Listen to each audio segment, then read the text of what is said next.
What is light? Everything. Light's everything. Everything's light. So, where does it come from? It really doesn't matter from our perspective. It's not something we can dig right into because, unfortunately, as science tells you, you only see 0.001% of the entire light spectrum. So to make a determination on what light actually directly is comes kind of a waste of time. But let's conceptualize a genesis. Let's conceptualize a single disk of light, because that's what everything really is. It's all a disk of light, and you spin the disk. And once you spin the disk, what do you have? Sphere. So as the sphere is created by the spinning of the disk, you automatically get two things. Clockwards spin and a counterclockward spin.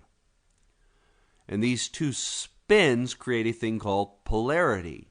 Now you might think to yourself, well, how do you get the spin in the first place? Well, light naturally radiates. Radiate covers it. But for conceptualization, we're going to go with spin. Everything that you're dealing with in this Matterverse is due to polarity and charge. So your polarity is the spin of the light, the rotations of the light, and your charge is the spin. Now, if I took a plate and I put it on its edge, and it's nice and flat, and I start spinning it, you spin it fast enough and try to put your finger in there, it'll cut your fingers off. But if you're spinning it really fast, you won't even be able to get your hand near it because of the pressure. Now, we call it pressure at this, we'll say universal dimensional standpoint. But it becomes denser. The faster and faster and faster and faster it spins. And from our perspective, it could disappear. Might not even be there anymore. Might not even be visible. But you wouldn't be able to touch it. And that's, I think, how some people get to the theorems of densities versus dimensions. But everything that you experience in this and any dimension comes from that single point of light spinning. And that automatically moves that disk to the center of everything that's happening within it.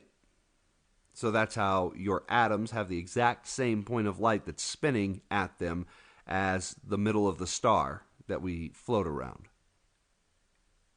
If you take a look at string theory, the fundamental failure in string theory is that they're discussing with you a gravity-based concept. Now, even though I've spoken now of rotation, and I've discussed with you the parameters of polarity and charge, this isn't gravity.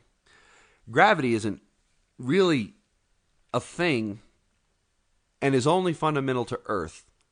And if you take a look and listen to the experts who discuss gravity, well, A, they can't tell you what gravity is, and B, they take this application that's Earth-driven by Newton, and they apply it to every planet and star and moon in the solar system, but those aren't Earth.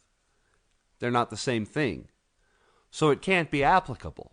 What is applicable is electromagnetics.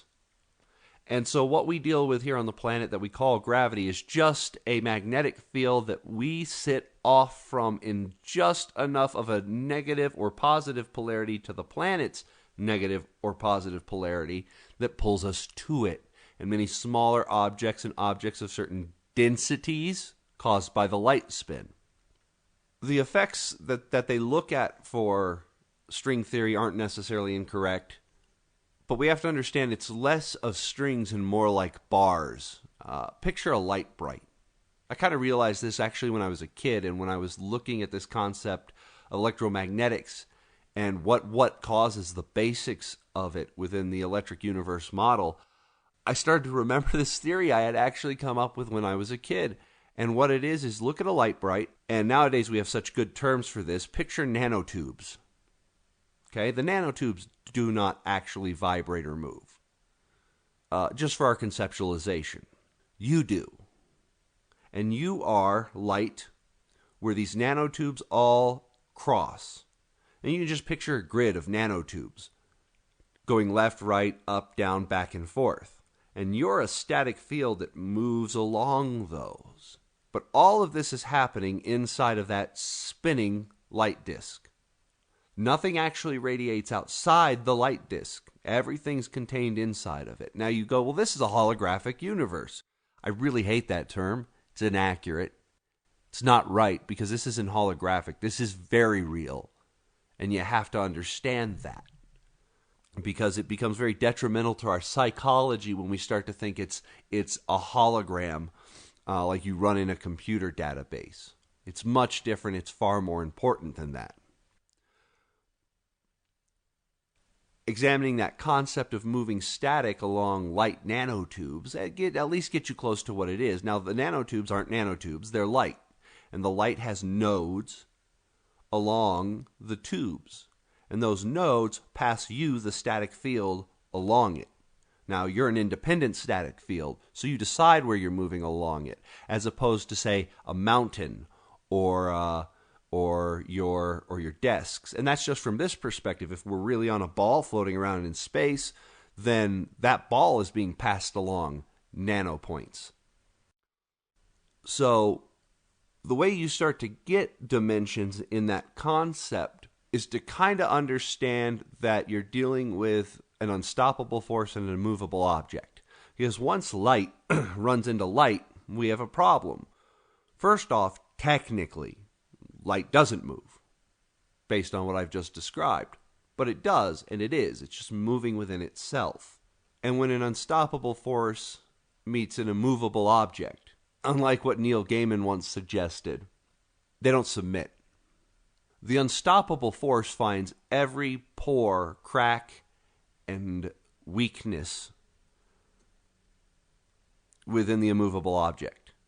And when it does that, what do you get? Whistling. So there's your sound.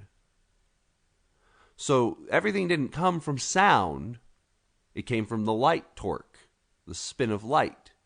But when the light started running into itself within itself, you started to get sound.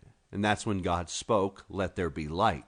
And that happens all throughout the light. The whistling is what we call our waves and our wave functions. And that's kind of what you are. And that's what the nodes of light pass. And it's constant. And that's why many religious theories discuss with us a concept of standing still and never being the same. You know, being in water and never having the same area of water passing around you in a river. That's where they get the concept. A lot of this has been taught, been found out before, been experienced and understood by man, but it constantly gets buried due to cataclysms and horrible events. So this is very standard across religious and scientific models if we actually learn to listen to what's being said and think about how things operate. But generally, your specialists are so compartmentalized that they don't comprehend things outside. Your astrophysicists and your we'll say Earth-based physicists are dealing with the exact same things, but they don't often compare them. So when the light starts to spin, and you think about that plate, think about when you see a drawing, and you see motion lines for the drawing, the little strikes. That's what is initiating and causing all our dimensional activity. Is the streaking, the movement of the light, because every edge of the plate becomes a small particle of the plate. And when you're dealing with light, those particles begin to phase against each other. You could see it. Seriously, just pick up a disc, like a plate, like a frisbee, start spinning it. You'll start to see it. And it becomes transparent, but then there are parts and ways, especially along the middle of the plate, it seems to become denser. And so that's where your energy would compact, and that's how you'd start to basically instantly gain a consciousness and awareness, and that's what your magnetic fields are. Your magnetic fields are aware. They all sense each other. One field moves away from a like field. Two positive fields get away from each other. Two negative fields get away from each other. The opposing fields start to smack each other right in the middle. Put two magnets together, and you get this. Once those points are spinning, We'll use the term radiate out. They start to radiate out because they're pushing through light, right? Light's pushing through light, making sound. And that sound has a charge, a polarity, depending on the point of the light it came off of. Like polarities are going to get away from each other or pass by each other without harming each other. Unlike polarities are going to clash. So your first dimension is the point and the line, the streak, okay, in the front of the streak, just for conceptualization. The streak that sits parallel to it is sending off this vibration, this radiation. And when those 2 points meet each other along the lines, you get a plane. So you've gone from 1 dimension to 2 dimensions, just like that. Your third dimension is where these different planes are crossing and they begin to meld. And as soon as you get a third dimension, you get an inside and an outside, and you automatically get a fourth dimension. The question is what fifth, sixth, and seventh are. They seem to a certain point they're going to get into more of a consciousness, but it's still hard to tell because we're seeing a small percentage of the light spectrum, and you don't know if you're connected to some unforeseen tendril, to some larger factor. Could be the Earth, could be the sun, could be an unseen lower entity compared to those two things. I'm not saying they are or aren't entities. It's just a conceptualization to understand dimensions. Getting beyond what you're directly experiencing and think is pretty hard. And that's why I'd say you get to about the fifth or sixth dimension where you're getting into observation and comprehension. But that's really all to worry about. At least you now have a conceptualization of how dimensions form within a light field and how everything in itself is light.